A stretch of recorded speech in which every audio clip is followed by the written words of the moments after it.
नमस्कार मंडळी, आज आहे नागपंचमी आणि श्रावणातला आपला पहिला सोमवार। आज जेवण खास विशेष असं म्हणजे खूप साधं आणि सिंपल आहे। कारण आज जेवणात सुरी न वापरता, फोडणी न घालता आणि न काही भाजता, सुरीचे जे प्रकार आहेत ते आम्ही कालच चिरून ठेवलेली भाजीमध्ये, पण आज न फोडणी घालता भाजी आणि आमटी केलेली आहे। चला बघूया। सर्वात आधी इथे कवळ्याची आमटी केलेली आहे।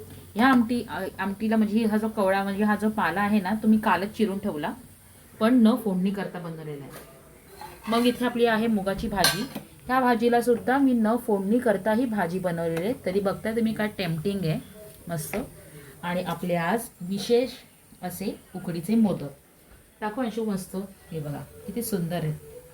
त्याच्या बरोबरीला ही एक करंजी जी लागतेच। इथे मी हा थोडा ट्राय केला आहे, 21 कळ्यांचा मोदक आणि आहे भात। तर असं आजचं आपलं आहे साधं जेवण। चला, तुम्ही काय बनवले तेही सांगा। बाय।